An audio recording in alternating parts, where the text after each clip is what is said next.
رب العالمين الرحمن الرحيم مالك يوم الدين إياك نعبد وإياك نستعين اهدنا الصراط المستقيم صراط الذين أنعمت عليهم غير المغضوب عليهم ولا الضالين رب اغفر لي ولوالدي وللمؤمنين آمين بسم الله الرحمن الرحيم الحمد لله والصلاة والسلام على رسول الله وعلى آله وصحبه ومن تبع هداه ولا حول ولا قوة إلا بالله أما بعد اللهم انفعنا بما علمتنا وعلمنا ما ينفعنا وزدنا علما ينفعنا آمين يا رب العالمين فضيلة المحترمين العلماء النجباء ومشايخنا الفضلاء para sepuh bini sepuh hadirin hadirat jamaah Masjid Agung Kudus rahimakumullah wa radhiya ankum wa barakalakum.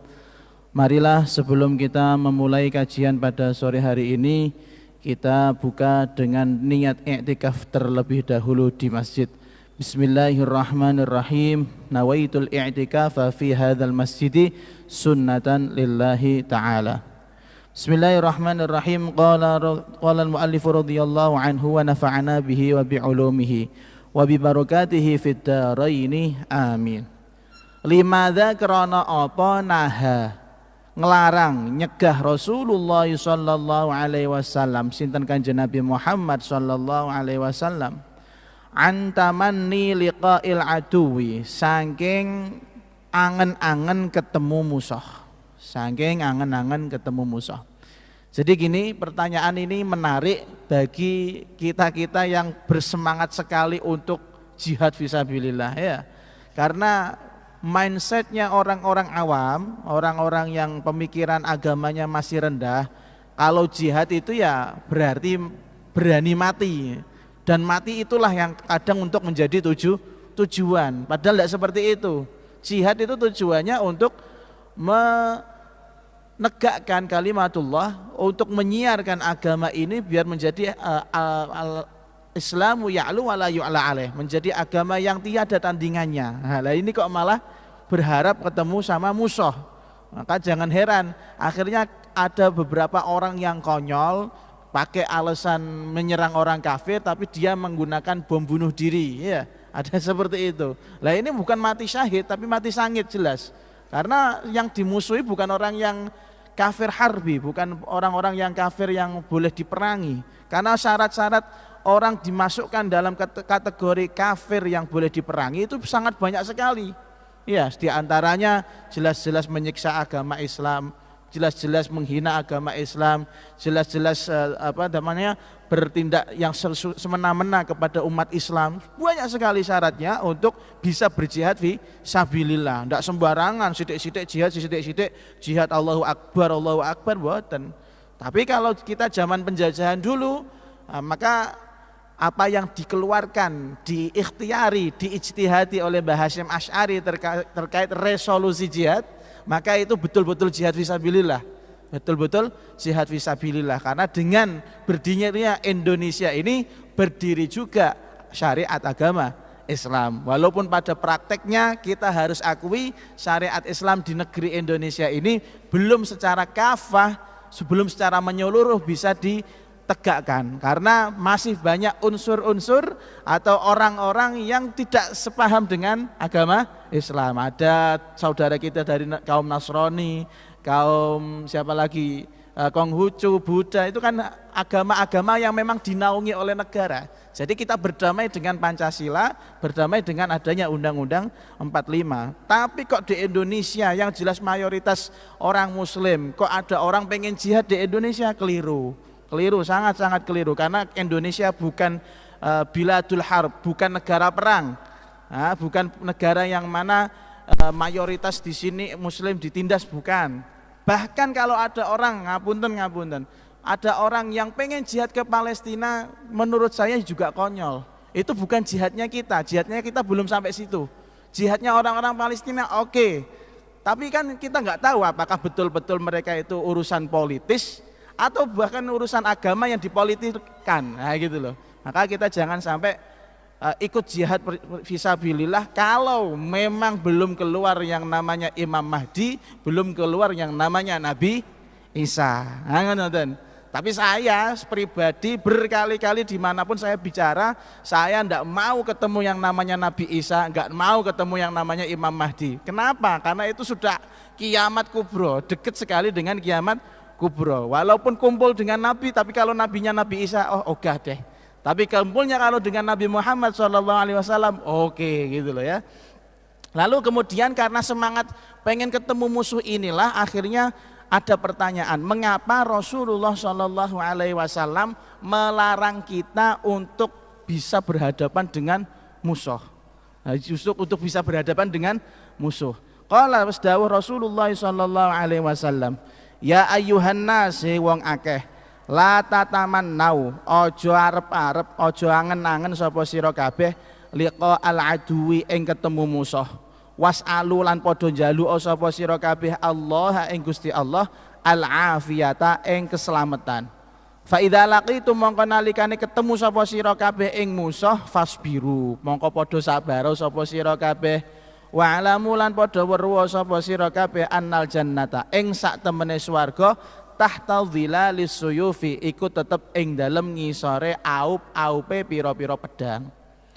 Wa inna mana halan angin pestine nglarang sinten Kanjeng Nabi antaman liqa'il aduwi saking angen-angen iso ketemu musuh lima krana barang fihi iku tetep ing dalem ma min suratil i'jabi bayane saking gambaran ujub niku membanggakan diri walitikali alan nafsilan terlalu percaya diri itikal alan nafs terlalu percaya diri wal wuthuqilan percaya bil quwati kelawan kekuatan jumlah wa aidan lan hale maneh huwa utawi tamanni liqa'al adu yukhalifu iku nulayani apa tamanni al hazma ing tekad wal ihtiyata lan sikap hati-hati.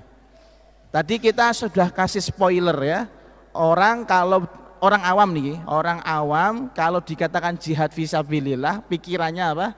Berarti ketemu musuh, berarti berperang dengan orang kafir.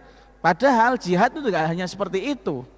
Terkadang ada jihad yang bukan harus ketemu musuh, enggak. Banyak sekali orang-orang yang meninggal dikatakan syahid tapi enggak harus ketemu musuh. Makanya di antara doanya Sayyidina Umar bin Khattab radhiyallahu anhu, beliau pengen mati dalam keadaan syahid di dalam kota Madinah. Aneh kan? Minta mati dalam keadaan syahid di dalam kota Madinah. Para sahabat dan para tabi'in saat itu mikir loh, kalau pengen mati syahid ya caranya Sayyidina Umar bin Khattab harus keluar dari Madinah, ikut perang jihad fisabilillah. Tapi ternyata doa beliau kabul. Karena subuh-subuh ketika sholat subuh ternyata ada penyusup orang Majusi yang membunuh Sayyidina Umar bin Khattab radhiyallahu anhu. Sampai Sayyidina Umar nanya, siapa yang bunuh aku ini? Apakah dia pernah bersujud kepada Allah alias dia orang Islam atau bukan? Dijawab enggak, dia orang Majusi. Alhamdulillah yang membunuh saya adalah orang kafir, maka di akhirat nanti saya berhak untuk mengadili dia. Berhak untuk mengadili dia. Karena kalau dia pernah sujud kepada Allah, saya enggak punya hak untuk mengadili dia di akhirat nanti. Loh, sampai seperti itu. Jadi jihad bisa, beliau mati dalam keadaan syahid, enggak perlu jihad keluar dari Madinah, tapi bisa mati syahid. Karena orang-orang yang sudah terkontaminasi, dicuci otaknya dengan pemikiran-pemikiran radikal, pikirannya jihad fisabilillah itu ya pengen mati itu. Bayangannya kalau mati syahid sudah ada 80 bidadari yang menunggu di surga. Loh, nanti dulu yang nunggu 80 bidadari apa yang nunggu malaikat yang galak kan gitu ya. Nah, lihat-lihat dulu, enggak semua digebiah uyah bisa jihad fisabilillah. Sampai-sampai Kanjeng Nabi walaupun menyerukan kepada para sahabatnya untuk jihad fisabilillah, tapi beliau tidak pernah mengatakan ayo kalian harus punya mimpi bisa ketemu musuh, enggak pernah. Bahkan melarang. Rasulullah SAW pernah bersabda yang artinya, wahai manusia, wahai orang-orang, janganlah sampai kamu punya angan-angan pengen ketemu musuh. Jangan sampai apa? Kepengen ketemu musuh. Kalau bisa was'alullahal afiyah, mintalah kepada Allah keselamatan. Selamat aja, nggak usah ketemu musuh gitu loh. Katakan Nabi. Tapi kalau kalian ketemu musuh, bagaimana sikap kalian? Apakah harus berapi-api? Enggak. Bahasanya hadis gini, wasbiru, sabarlah kalian ketika bertemu musuh. Bukan semangat gitu loh, bukan, tapi sabarlah kalau ketemu musuh. Dan ketahuilah bahwasanya annal jannata tahta dhilalis suyuf, bahwasanya surga itu berada di naungan pedang-pedang. Alias ketika kalian bertemu musuh dan kalian sudah sabar dan kalian kok delalah sobek mati, maka insya Allah matimu dalam keadaan jihad fisabilillah alias syahid. Ngoten loh maksudnya. Bukan berarti ada pelajaran jihad, wah besok harus diamalkan ini pelajaran ini. Saya berangkat ke Palestina, saya harus menyerang Israel. Loh ini konyol ini namanya. Konyol. Maka kata beliau, wa innama naha antamanni liqa'il adu. Kanjeng Nabi itu kenapa sampai melarang kita bertemu musuh, melarang kita berangan-angan bertemu musuh, karena gini, kalau ada orang yang pikirannya sudah pengen ketemu musuh, pasti di dalam hatinya itu pasti pengen ada rasa bangga. Oh aku nih loh berani mati, katanya sih demi membela agama Islam, tapi kan dia nggak seperti itu aslinya. Biar dikatakan sebagai pemberani, biar dikatakan sebagai pahlawan. Begitu juga orang yang pengen ketemu musuh, pengen bertarung dengan musuh, itu terlalu pede dengan dirinya sendiri. Nah, iya nek ketemu musuh sing ecek-ecek, kalau di atasnya 10 kali lipat misalnya kekuatannya, nah, terus kemudian ketemu musuh temenan, minder apa enggak? Kalau minder berarti dia sudah berbohong dengan lisannya. Jare kepengen ketemu musuh malah ketemu sing luwes sak dhuwure kok malah wedi. Dan yang terakhir wal wuthuqu bil quwwat. Dan orang-orang yang kepengen ketemu musuh itu biasanya kayak kemelete ya, kemelete rumangsane. Oh Islam itu banyak jumlahnya, ketemu orang non kafir, orang kafir kan sedikit, bisa kita tumpas. Oh ini namanya sombong, namanya sombong. Berapa kali peperangan yang diikuti oleh kaum muslimin, jumlah mereka sedikit tapi bisa memenangkan peperangan. Dan juga gak sedikit juga berapa kali orang Islam mengikuti peperangan yang mana jumlahnya mereka besar, yang mana secara logika mereka menang tapi ternyata kalah. Perang Uhud salah satunya, sudah ada nabinya loh itu, masih ada kanjeng Nabi di situ, bisa kalah. Makanya orang perang jihad fisabilillah tidak semudah itu, nggak segampang itu. Benar fadilahnya banyak, tapi apakah cukup untuk kita kiblat pada hanya satu amalan? Enggak, ada amalan yang lain. Hajjun mabrur. Orang sekarang kok bisa haji, kok nek mati kayak wong mati syahid loh. Antrinya luar biasa kan kalau Anda daftar haji sekarang. Loh iya, itu aja. Orang bisa puasa selama seharian, tidak ghibah, tidak berbohong, mata tidak maksiat. Wah, itu pahalanya juga besar. Sudahlah, amal-amal yang sudah ada ini kita rawat, kita bina bagaimana menjadi orang yang soleh betul, nggak usah mikir jihad fisabilillah. Kalau memang jihad fisabilillah ini memang diwajibkan kepada semua zaman, ya habis umat ini. Semuanya sibuk ikut perang. Nyatanya Imam Syafi'i nggak ada ceritanya ikut perang. Imam Ahmad bin Hambal nggak ada ceritanya ikut perang. Imam Maliki nggak ada ceritanya ikut perang. Lantas apakah mereka tidak perang terus mereka jelek? Enggak. Mereka menjadi orang-orang yang dihormati, mereka menjadi orang-orang yang menjadi rujukan referensi daripada pelaksanaan syariat agama Islam. Mereka berarti gak melaksanakan kegiatan jihad. Jihadnya beda, jihadnya dengan ilmu, jihadnya dengan belajar. Kita ini ya jihadnya melawan nafsu kita aja sendiri dulu deh. Kalau bisa, ya, kalau bisa. Ini nanti kalau sudah lebaran, wow, beda meneh kelakuannya, sudah seperti setan semuanya kan gitu. Naudzubillah min dzalik. 5 kariha, 5 krana apa? Kariha geting. Rasulullah sallallahu alaihi wasallam sinten Kanjeng Nabi al jawab ing jawab bi ana kelawan ana. Ana itu artinya kula.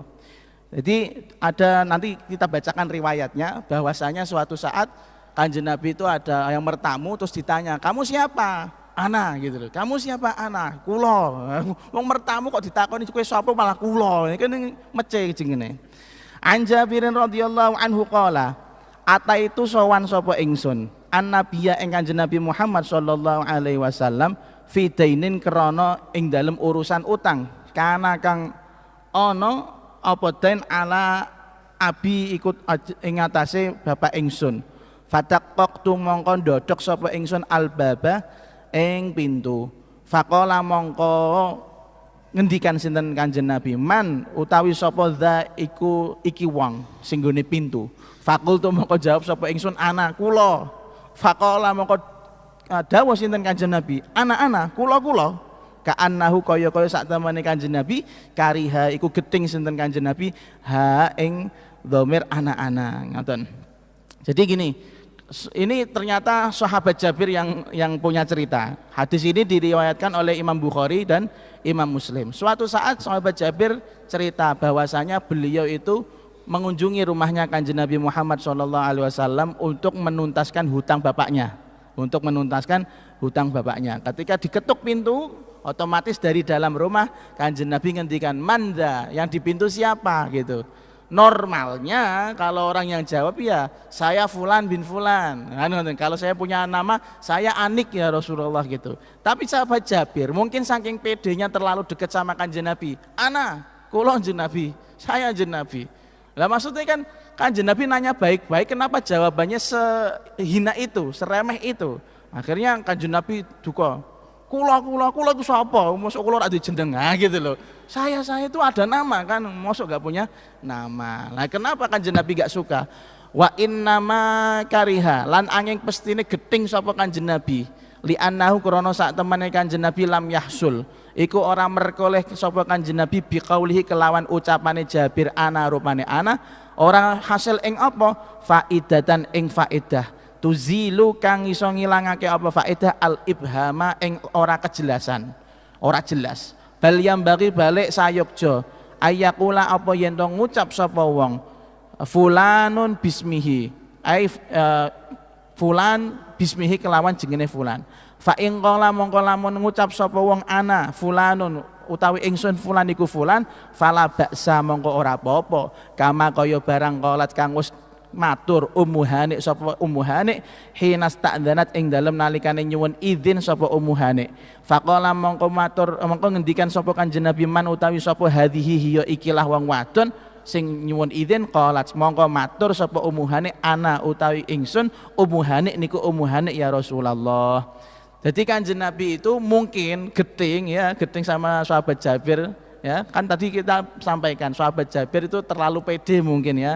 Dengan mungkin kedekatannya beliau dengan Rasulullah, ngetok pintu ditakoni sapa sing ning pintu, jawabe kula jeneng Nabi. Kula sapa? Kula Qur'anu jeneng. Itu mungkin Kanjeng Nabi merasa dengan jawaban ana kula itu tidak cukup untuk mendeskripsikan siapa yang ada di pintu. Dan ini adab bagi semua orang yang mau bertamu ke rumah seseorang. Ketika ditanya jenengan sinten, betahe napa, ya dijawab gitu loh. Dijawab, jangan sampai jenengan sapa? Jenengan sinten? Aku urusan mbek bapakmu, ora urusan mbek kowe. Ayo aku pengen ketemu bapakmu. Nah, ini namanya wong kurang ajar. Tetap kalau ditanya karena memang tamu itu ad-dhaifu kal mayyit, tamu itu seperti wong mati diapa-apano kudune anut. Makanya ketika ditanya nama siapa ya dijawab gitu loh. Bukan mengatakan aku orang nggak bisa seperti itu, nggak bisa. Maka di sini Kanjeng Nabi itu nggak suka mungkin karena nggak jelas ini suaranya siapa, sahabat siapa gitu ya. Lalu kemudian ternyata ada cerita yang lain, seorang wanita sahabiyah yang namanya Ummu Hani. Suatu saat Ummu Hani minta izin sama Rasulullah dari balik pintu. Lalu kemudian Rasulullah dawuh man hadhihi, yang ngomong dengan saya ini siapa? Dijawab ana Ummu Hani, kula Ummu Hani ya Rasulullah. Nah di sini Kanjeng Nabi tidak marah. Maka kita tuh perlu loh ya untuk apa? Untuk ketika bertamu mengenalkan diri kepada sahibul bait. Jangan sampai saya punya urusan sama bapakmu, saya punya urusan sama ibumu, enggak sama kamu, anak kecil tahu apa. Oh, enggak bisa seperti itu. Rumah itu ya punyanya yang punya rumah. Dia rajanya. Kita sebagai tamu harus mengikuti tata aturan sahibul bait. Terus misalnya kalau sudah pakai nama tapi masih enggak kenal, terus misalnya kita pakai nama pangkat gimana? Wala baksa lan ora apa-apa. Ayasifa apa yen to nyifati sapa wong nafsahu ing awak dhewe man bima kelawan barang yu'rafu kang den kenal sapa wong bihi kelawan ma. Idza lam yakun nalikane ora kena idza lam yakun nalikane ora ana minhu iku saking yasifa buddha apa keharusan. Wa ingkana lan senajan ana apa masuratan iku gambaran lahu kedue wong fiha iku tetep ing dalam surah tabjilun utawi ngegungake wa ta'zimun lan mulyaake bi nia kelawan yento juluki jenengi sapa wong nafsahu ing awak dhewene wong au yaqul utawa ngucap sapa mon ana utawi ingsun al mufti fulan iku mufti fulan awil qadhi utawa hakim awil syekh utawa kiai. Kalau kita sampai misal ke rumah seseorang kemudian orang ini masih nggak mengenali kita, nggak tahu jenengan sinten, saya Anik misalnya, saya Anik, nama saya kan Anik. Anik yang mana ini? Jenengan itu siapa? Anik yang siapa? Kalau memang saya terpaksa sampai mengeluarkan pangkat saya misalnya, oh ini Anik Kiai Gus itu loh yang ngimami Masjid Agung misalnya seperti itu. Nah, maka seperti itu tidak masalah ya, seperti itu tidak masalah. Wong kok bener gak kenal Gus Anik ya, misalnya seperti itu ya. Nah, kalau saya lebih masyhur dengan Gusnya, maka sampaikan saja sama Sohibul Bait. Kalau Anik putrane Pak Ahmadi, ya Ahmadi mana? Ya Ahmadi yang ngajar di TBS misalnya, yang pengasuh Pondok Al-Fatah misalnya, itu enggak masalah. Kalau memang terpaksa, ini kalau sifatnya baik, kadang pakai apa namanya, pakai sebutan yang jelek. Misal ini si fulan siapa? Ada orang yang namanya Budi misalnya, ngapunten niki ana sing jenenge Budi ta. Budi sing ndi iki? Budi itu ada yang kurus, ada yang gendut. Saya yang budi ndut misalnya seperti itu, enggak masalah. Yang penting kita memperkenalkan diri kita kepada Sohibul Bait, jangan sampai Sohibul Bait tidak merasa nyaman dengan kita sebagai tamu. Ini berarti apa namanya, hukum bagaimana kita bertamu kepada orang gitu loh. Jangan sampai ono boy, ayo coba tebak siapa saya, jangan seperti itu namanya konyol. Terus Faqala radhiyallahu anhu limadza krana apa qalat sithik al karamatu apa pira-pira keramat ala yadis sahabati ing atase astane para sahabat. Ini ada pertanyaan menarik ya. Pertanyaan yang menggelitik juga. Kata beliau sahabat itu kan orang mulia, tapi kenapa cerita-cerita tentang karomahnya itu enggak begitu banyak? Malah lebih banyakan Mbah Sunan Kudus, Mbah Sunan Ampel. Mbah Sunan Ampel ada namanya Mbah Bolong barang ya. Itu lebih masyhur cerita karomahnya daripada para sahabat. Padahal kita yakin sahabat imannya lebih dekat sama Allah Subhanahu wa taala dibanding para wali, karena mereka punya kelebihan bisa melihat Rasulullah. Tapi karomah mereka kemana gitu loh? Kan menurut orang awam ya, orang yang dekat sama Allah, yang punya makamnya atau dikatakan sebagai waliullah, itu menurut orang awam singine wali kudune duwe keramat. Tapi kenapa para sahabat ana keramate kaya-kaya? Iya, apalagi kalau seperti Sayyidina Hasan dan Husain malah dibunuh kan? Kasihan nih, malah dipateni kepiye, wong jagoan kok mati ya. Itu bagaimana? Karomahnya mereka di mana? Fa in qulta mongko lamun ngucap sapa sira ma utawi apa balul karomati iku keadaane pira-pira keramat fi zamani sahabati ing dalem zamane sahabat wa ing kathurat lan senajan akeh apa karomah fi nafsiha ing dalem awak dhewe karomah qalilatun iku sithik bin nisbati kelawan nisbat ilama marang barang yurwa kang den riwayatake apa ma minal karomati bayane saking pira-pira keramat al kainati kang wujud ba'dahum ing dalem sak ba'dane para sahabat ala yadil auliyai ing atase tangane pira-pira wali. Di sini diberi pertanyaan lagi, kenapa ya di zaman sahabat karomah menurut pemahaman yang dangkal adalah sesuatu yang di luar nalar manusia, entah itu kejadian atau peristiwa yang mana keluarnya dari para kekasih Allah Subhanahu wa taala. Tapi anehnya di zaman sahabat, kata beliau, kok enggak banyak ya? Kok enggak banyak? Padahal setelah para sahabat wali-wali itu malah karomahnya banyak sekali. Kok bisa sedikit di zaman sahabat? Jawabannya bagaimana? Fal jawabu mongko utawi jawabe awalan ing dalem kang pertama. Ma iku barang ajaba kang jawab bihi kelawan ma al imamul jalilu sapa imam kang mulya Ahmad bin Hambalin rupane al Imam Ahmad bin Hambal. Haitsu suila ing dalem nalikane den takoni sapa Ahmad bin Hambal andalika saking mengkono-mengkono pertanyaan.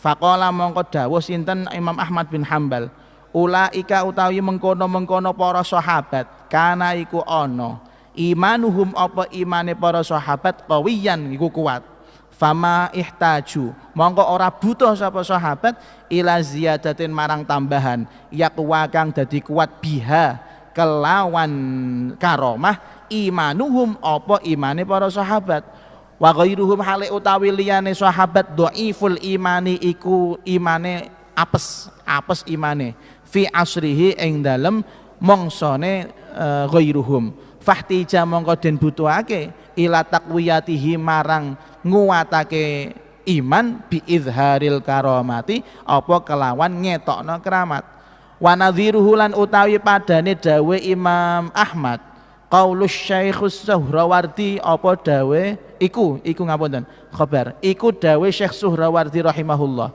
haitsu qala dalam nalikane dawuh sapa Syekh Suhrawardi wa kharqul adati lan utawi kejadian-kejadian kang aneh innama yukasyafu angin pestine den ketokake bihi kelawan kharqul adah limaudhi'in kedue panggonan dhaufa kang apes yaqinul mukasyafi apa imane wong sing diketokno keramat rahmatan krana dadi awelasan minallahi taala saking Gusti Allah taala li ibadihi kedue pira-pira kawulane Gusti Allah.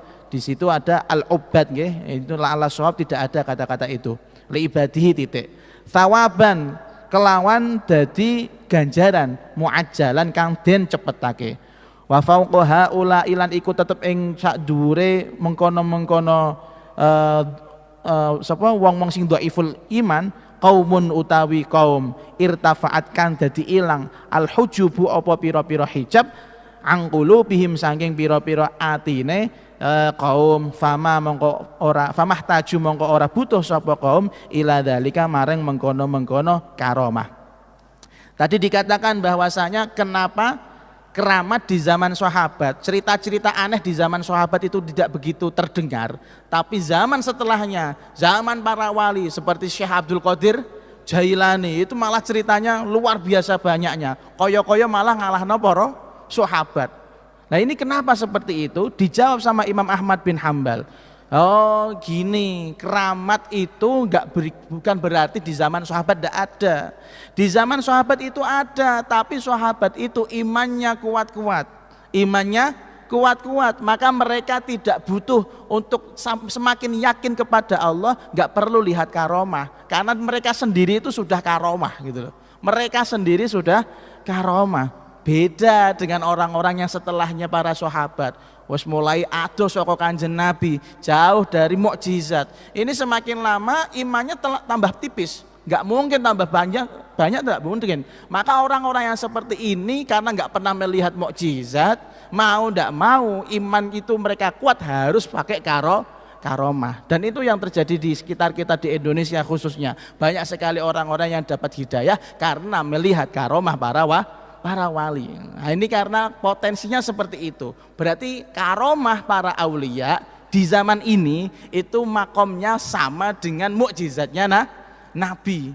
Seperti halnya para nabi itu mengeluarkan mukjizat, biar apa? Biar mereka percaya bahwasanya apa yang disampaikan oleh para nabi itu benar-benar datang dari Allah. Begitu juga karomahnya para wali itu untuk mempertebal iman-imannya orang yang masih lemah atau membuat percaya orang-orang kafir akan kebenaran ajaran dari Allah Subhanahu wa taala.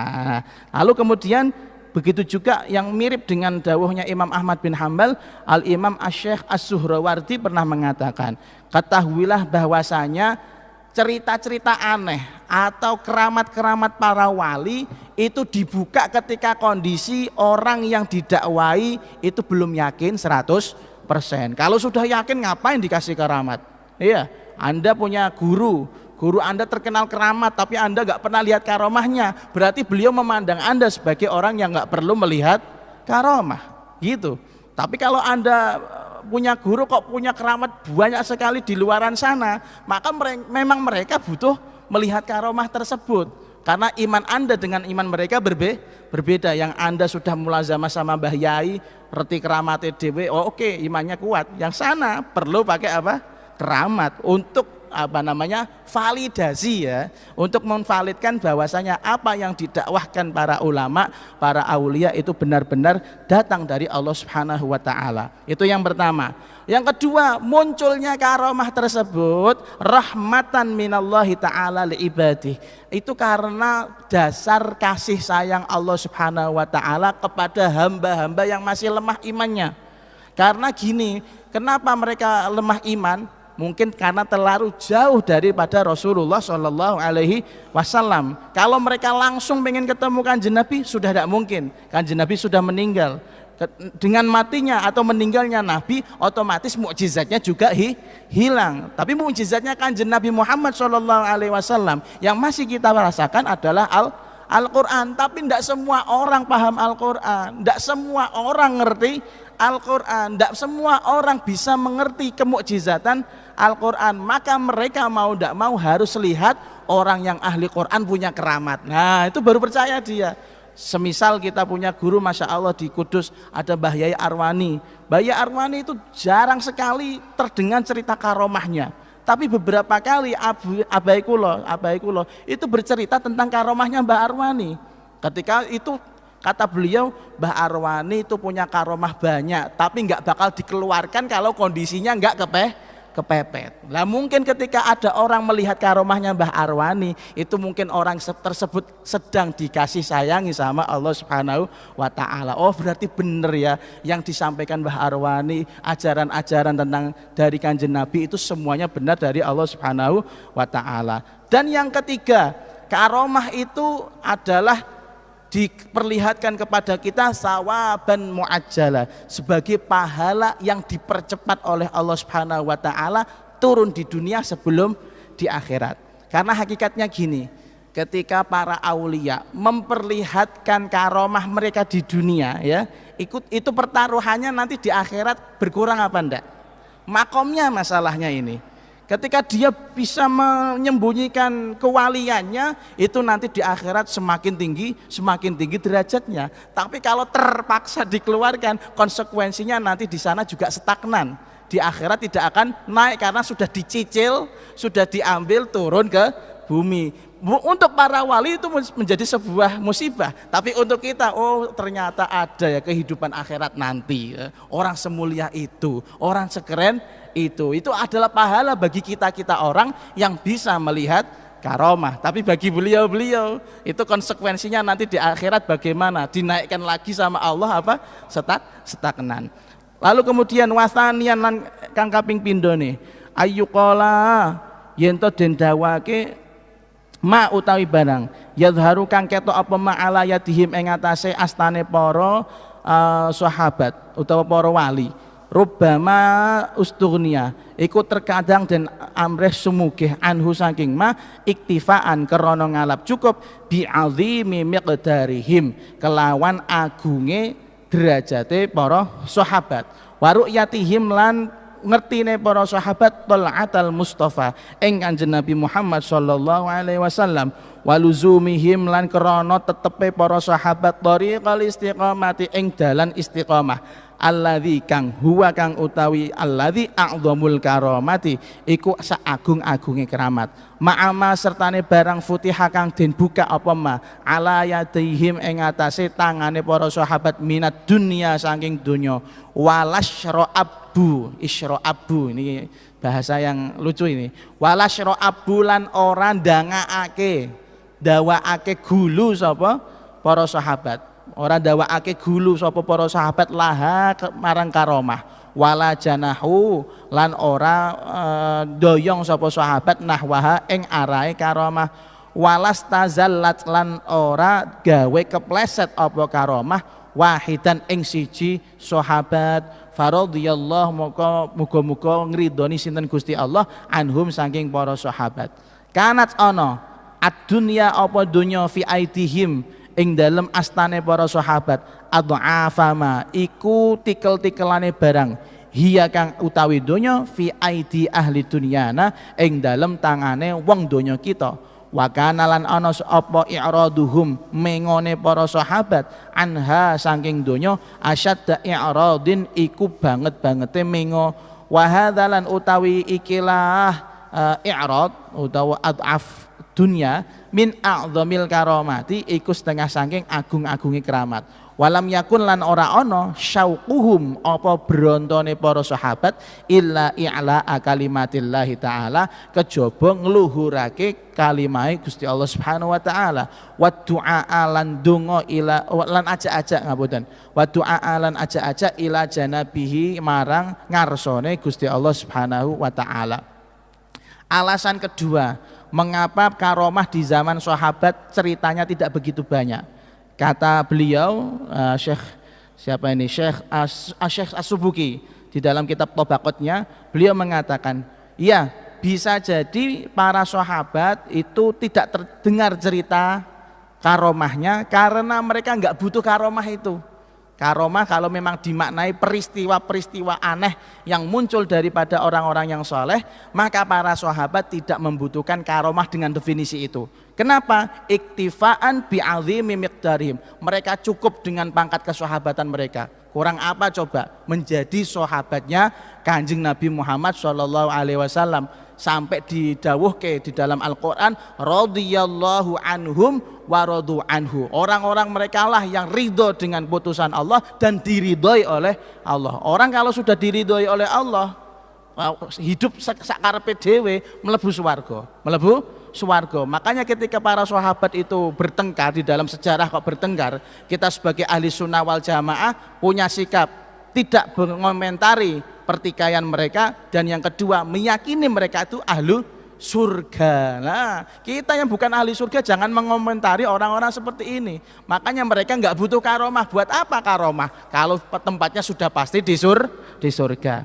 Lalu yang kedua, mereka punya kelebihan yaitu ru'yatuhum li tal'atil Mustafa. Yang kedua, karomah mereka itu jelas, selalu bisa melihat Rasulullah SAW. Mata mereka mulia karena dekat sama Rasulullah. Kulit mereka mulia karena pernah bersentuhan dengan Rasulullah. Jasad mereka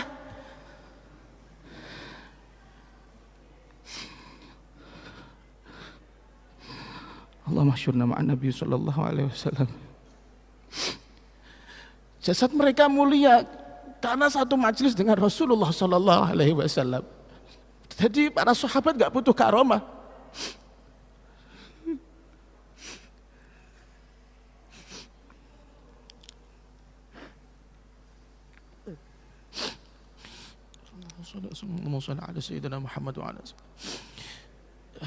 Jadi para sahabat buat apa butuh karomah? Mata mereka melihat Rasulullah, mereka ngobrol sama Rasulullah, mereka sholat bersama Rasulullah, makan bersama Rasulullah, tidur bersama Rasulullah. Kulit mereka bertemu dengan kulit Rasulullah Sallallahu Alaihi Wasallam. Itu karomah mereka. Jadi buat apa mereka butuh karomah kalau sudah bertemu dengan Rasulullah Sallallahu Alaihi Wasallam?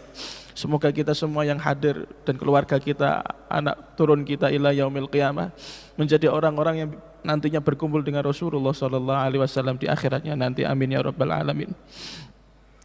Lalu yang kemudian karomah mereka adalah yang lain selain bertemu dengan Rasulullah, selain mereka punya pangkat sahabat, mereka nggak butuh karomah karena mereka adalah orang-orang yang ahli istiqamah. Mereka ahli istiqamah. Orang-orang seperti para sahabat, Masya Allah, semua yang diwasiati oleh Rasulullah dilaksanakan semua, nggak ada yang ditinggal. Maka mereka, keistiqomahan mereka membawa iman itu sampai mereka meninggal, itu sudah menjadi karomah tersendiri. Menjadi karomah tersendiri. Sedangkan kita belum tentu seperti mereka. Istiqomah itu kalau wayah-wayahan, nek Ramadan ngeten niki Masya Allah terawih, terus ikut vibes-nya Ramadan, ikutan terawih. Nanti kalau sudah Syawal juga tahajud ya mbah mboten ngertos. Nggih. Tapi mereka Masya Allah, para sahabat itu sudah karomahnya luar biasa. Padahal di zaman itu para sahabat itu mereka disegurah oleh Allah Subhanahu wa taala. Dibuka seluas-luasnya pintu untuk menaklukkan dunia seisinya ini. Tapi mereka, kalau kita lihat sejarahnya, walasyra abulaha, mereka sedikit pun untuk nengok apakah yang saya dapatkan dari dunia ini, mereka nggak pernah membahas. Yang mereka pikirkan, ya Allah, al-jannah ma'an nabiyyin was-siddiqin was-syuhada was-shalihin. Ada cerita yang menarik. seorang sahabat, kalau panjenengan masih ingat ketika Rasulullah Shallallahu Alaihi Wasallam datang ke Madinah pertama kali, itu banyak sekali sahabat yang menawarkan kepada Rasulullah, ya Rasulullah singgahlah di rumah kami, ya Rasulullah tinggallah bersama kami punya kamar lebih, kami punya tempat lebih. Saking banyaknya sahabat yang mengajak Rasulullah untuk berdiam tinggal di rumah mereka, akhirnya Kanjeng Nabi saking saakene mengatakan, biarlah untaku yang berjalan, dia mau berhenti di mana. Wa akhiran, sampai di rumahnya sahabat Abu Ayyub Al-Ansari, yang mana saat itu sahabat Abu Ayyub Al-Ansari gak menduga bahwasanya untanya akan berhenti di rumah beliau, karena beliau merasa rumah itu gak layak untuk ditempati beliau sama Rasulullah SAW. Singkat cerita, intinya sahabat Abu Ayyub Al-Ansari adalah orang yang pertama menyambut, ngerumati, ngayu bagyo dalamnya Kanjeng Nabi, sampai pada akhirnya Kanjeng Nabi bikin rumah sendiri. Kanjeng Nabi punya tempat yang ada di Masjid An-Nabawi yang sekarang menjadi Hujrah Aisyah itu. Kanjeng Nabi sampai akhirnya termasuk sahabat yang agak paling akhir meninggalnya. Suatu saat beliau ketika masih bersama Rasulullah SAW, sahabat Abu Ayyub Al-Ansari pernah mendengar bahwasanya suatu saat Romawi akan ditaklukkan oleh kaum muslimin. Romawi ditaklukkan oleh kaum muslimin. Luar biasanya seorang sahabat Abu Ayyub Al-Ansari yang asli dari Madinah, karena mendengar hadis tersebut bahwasanya Konstantinopel akan ditaklukkan oleh kaum muslimin, beliau sepeninggal Rasulullah SAW tidak berada di Madinah, tapi beliau pergi ke sana. Karena kata Rasulullah, ketika Konstantinopel ditaklukkan oleh kaum muslimin, ketahuilah itulah pasukan terbaik muslim saat itu. Sahabat Abu Ayyub Al-Ansari merasa ingin menjadi salah satu bagian orang yang bisa menaklukkan kota Konstantinopel. Banyak sekali cerita-ceritanya, sehingga pada akhirnya sahabat Abu Ayyub Al-Ansari datang ke Turki yang saat ini namanya Istanbul. Beliau berusaha untuk menaklukkan kota Konstantinopel, tapi takdir mengatakan lain. Beliau tidak menangi yang namanya Sultan Muhammad Al-Fatih, yang akhirnya memang betul Konstantinopel ditaklukkan oleh kaum muslimin, tapi jauh setelah masa para sahabat. Ini karomah-karomah yang luar biasa. Luzumuhum ala ta'ah, mereka ngestoake, dereake dawuh Kanjeng Nabi Muhammad sallallahu alaihi wasallam. Jadi luar biasa para sahabat. Kalau kita katakan kok mereka gak punya karomah, buat apa karomah? Kumpul sama Kanjeng Nabi itu sudah karomah. Dari kita semua yang ada saat ini bisa melihat Rasulullah sallallahu alaihi wasallam di dalam mimpi, itu sudah menjadi kemuliaan tersendiri. Semoga dengan berkahnya majelis ini, berkahnya Ramadan, mata ini tidak akan terhalang daripada melihat keindahan Nabi Muhammad sallallahu alaihi wasallam. Allahumma rzuqna ru'yatahu ya Allah. Lalu kemudian disebutkan juga, walaupun para sahabat saat itu disegurah bahasa Jawanya, dibukakan selebar-lebarnya pintu oleh Allah Subhanahu wa taala bisa menaklukkan dunia seisinya, tapi mereka punya hati apa? Asyaddu i'radan. Mereka punya hati tidak peduli dengan dunia. Mereka pikirannya sudah Allah Rasulullah, Rasulullah. Orang sudah diberi jatah punya kenikmatan duniawi, tapi punya hati kok punya Allah Rasulullah, itu karomah, Pak. Saestu karomah. Nisbate wong sugih rata-rata nggih, wong lagi sugih sedelok mawon kemelinti. Alah enggak usah orang kaya deh. Orang pegawai niki kalau baru gajian itu makannya enak-enak. Enggak terima nasi padang, tapi ke restoran yang mahal. Iya, ya enggak? Itu hanya karena gaji 3 juta 4 juta tok. Tapi sahabat, gajinya dari Allah untuk menguasai dunia seisinya ini bisa, tapi mereka tidak peduli dengan itu. Mereka pengennya Allah, mereka pengennya berkumpul sama Rasulullah Shallallahu Alaihi Wasallam. Maka kepinginan seperti itulah merupakan karomah tersendiri miliknya para sahabat. Wong diweki donya sak isine kok, Pak. Diweki donya sak isine li ora napa istilahnya? Tergiur ya.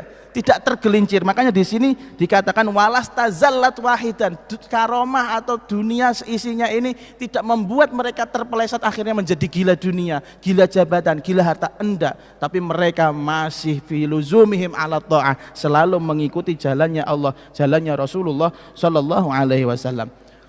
Qala wasdawu Ibnu Hajar Al-Haytami, sapa Imam Ibnu Hajar Al-Haytami, innama kanat angin pastine ana al karamatu apa keramat ba'da zamanis sahabat ing dalem sak ba'dane zaman sahabat radhiyallahu anhum aktsara iku luwih akeh. Qala wasdawu Ahmad bin Hambalin, sapa Imam Ahmad bin Hambal dawe li anna ulaika krana sak temene mengkono-mengkono para sahabat kana iku ana sapa imanuhum imane sahabat qawiyan iku kuat. Falam yahtaju mongko ora butuh sapa sahabat ila ziyadati muqawwin marang tambahe penguat bi khilafi man kelawan bedane wong ba'dahum kang sak ba'dane para sahabat faquwu mongko den kuatake sapa ba'dahum bi ziyadatil karamati kelawan tambahe karamah.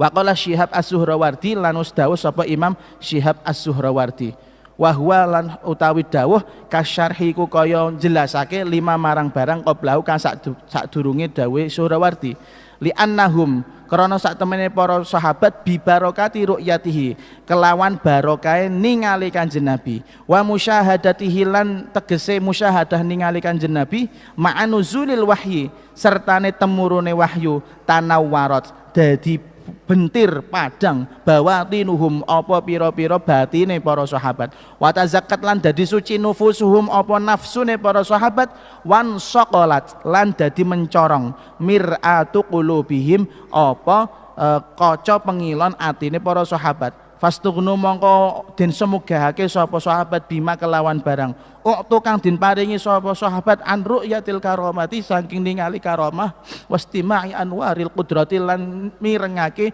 cahaya-cahaya kudrah ilahi wawat ta'alan berpijak sapa Suhrawardi lihada marang dawe iki biqaulihi qablahu kelawan dawe Suhrawardi kang sadurunge rupane dawuh wa khurqul adati ila akhirih. Niki dawuh wa khurqul adati sampai akhir paragraf sama dengan yang atas tadi. Gini, Imam Ibnu Hajar Al-Haytami juga mengatakan hal yang senada. Mengapa di zaman para sahabat karomah itu tidak begitu terlihat, tapi setelah para sahabat malah banyak sekali. Kata beliau menukil daripada pendapat Imam Ahmad bin Hambal, karena imannya para sahabat itu sudah kuat ya, imannya para sahabat sudah nggak butuh yang namanya tambahan, nggak butuh melihat karomah, maka mereka nggak butuh yang namanya karomah. Tapi kalau orang-orang setelahnya, iman itu akan semakin hilang kalau tidak ada karomah. Begitu juga Imam Suhrawardi mengatakan mereka sudah karomah sendiri. Sahabat itu keramat sendiri, nggak perlu namanya karomah karena wujudnya para sahabat itu sudah keramat. Kenapa mereka keramat? Karena berkah mereka melihat Rasulullah Shallallahu Alaihi Wasallam. Berkah mereka selalu menangi atau bisa menghadiri wahyunya Allah Subhanahu Wa Taala turun kepada Kanjeng Nabi Muhammad Shallallahu Alaihi Wasallam. Berapa banyak sahabat yang pernah melihat Jibril menurunkan wahyu kepada Kanjeng Nabi? Sering. Terkadang para sahabat mendengar ada kasol solatil jaros, seperti dentuman suara lonceng besar. Itu para sahabat tahu wahyu itu turun dari Allah Subhanahu wa Ta'ala. Orang-orang seperti ini melihat mukjizat yang seperti ini pasti tanawwarat bawatinuhum, hati mereka semakin yakin, bercahaya akan keyakinan iman kepada Allah.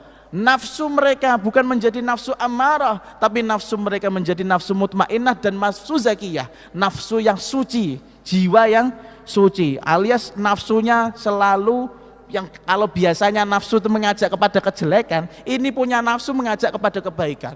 Makanya para sahabat ketika diseru oleh Rasulullah, ayo kita berjihad, langsung baris. Ayo kalian sedekah, langsung siap. Ayo kita besok jihad, siap semuanya. Karena punya iman yang sudah suci, nafsu yang sudah taat, nafsu yang sudah bukan sifatnya mengajak kepada kejelekan tapi mengajaknya kebaikan. Kalau kita ini punya nafsu, ya kadang jadi nafsu amarah, selalu menyuruh kepada kejelekan, tapi terkadang menjadi nafsu mutmainnah. Yang hadir seperti ini termasuk nafsu mutmainnah, nafsunya sedang taat, keluar sedikit belum tentu taat. Belum tentu taat. Tapi kalau para sahabat, berkah mereka dengan Rasulullah Shallallahu Alaihi Wasallam, nafsunya itu sudah bukan nafsu yang sembarangan, nafsu zakiyah, nafsu yang suci yang mengajak kepada kebaikan. Sudah gitu, wansaqalat mir'atu qulubihim, hati mereka juga menjadi cerah, terang benderang karena selalu melihat mukjizat, selalu melihat wahyu turun, selalu melihat Rasulullah Shallallahu Alaihi Wasallam. Maka dari itu mereka sudah nggak butuh lagi yang namanya karomah, nggak butuh lagi untuk mendengarkan hal-hal yang sifatnya khawariqul adah, peristiwa-peristiwa yang menakjubkan. Buat apa? Mukjizat di depan mata, kanjeng Nabi di hadapan, wahyu turun dia mendengar. Piye? Orang yang seperti ini kurang mulia apa? Nah, maka dari itu mereka tidak pernah terlihat suara bahwasanya mereka ada karomahnya, karena itu semuanya sudah karomah bagi mereka. Tsumma qala wa ajabal yafi'i bi annal karomata nurun wa zainun. Masih ada berapa menit ya? 10 menit ya? 10 menit apa? Oh sudah tinggal 7 menit ya, sudah tinggal 7 menit. Mugi-mugi mawon berkah majelis pada sore hari ini, kita berdoa sama-sama semoga Allah Subhanahu wa taala menjadikan kita orang-orang yang pantas untuk melihat Rasulullah, untuk bertemu dengan Rasulullah, untuk berkumpul dengan Rasulullah Sallallahu Alaihi Wasallam, dan sebelum mati kita menjadi orang-orang yang berhak untuk melihat Rasulullah Sallallahu Alaihi Wasallam di dalam mimpi. Amin ya rabbal alamin. Bismillahirrahmanirrahim. Alhamdulillahirabbil alamin. Allahumma shalli wa sallim ala sayyidina Muhammad wa ala alihi washabbihi ajmain. Rabbana anfa'na bima 'allamtana, rabbi 'allimna alladhi yanfa'una, rabbi faqihna wa faqih ahlana wa qarabatin lana fi dinina ma'a ahli al-qutri untha wa dzakar, rabbi waffiqna wa waffiqhum lima tartadi qawlan wa fi'lan karama warzuqil kulla halalan daima wa akhilla atqiya ulama nuhdha bil khairi wa nukfa kulla syarr. Rabbana waslih lana kulla syu'un wa aqirra bir ridha minkal uyun waqdi عنا ربنا كل الديون قبل أن تأتينا رسل المنون واغفر استر أنت أكرم من ستر وصلاة الله تغشى المصطفى من إلى الحق دعانا والوفا بكتاب فيه للناس شفاء وعلى الآل الكرام شرفا وعلى الصحب المصابيح الغرر. اللهم اهدنا بهداك واجعلنا ممن يسارع في رضاك ولا تولنا وليا سواك ولا تجعلنا ممن خالف أمرك وعصاك وحسبنا الله ونعم الوكيل ولا حول ولا قوة إلا بالله العلي العظيم. اللهم إنا نسألك يا الله في هذا اليوم المبارك في يوم الجمعة المباركة يا الله اجعلنا وأزواجنا وأولادنا وأهلنا وذرياتنا وطلابنا وطالباتنا أجمعين ممن يليق برؤية طلعة المصطفى صلى الله عليه وسلم. الحقنا مع زمرتهم يا الله اجعلنا من أهل شفاعة القرآن وأهل شفاعة نبيك محمد صلى الله عليه وسلم أكرمنا يا الله برؤيته ومرافقته ومصاحبته ومكالمته ومشاهدته ومخاطبته في الدنيا والآخرة برحمتك يا أرحم الراحمين. ربنا تقبل منا إنك أنت السميع العليم، تب علينا يا مولانا إنك أنت التواب الرحيم. وصلى الله على سيدنا محمد وعلى آله وصحبه وسلم. فضل سبحان ربك رب العزة عما يصفون وسلام على المرسلين والحمد لله رب العالمين. ثم السلام عليكم ورحمة الله وبركاته.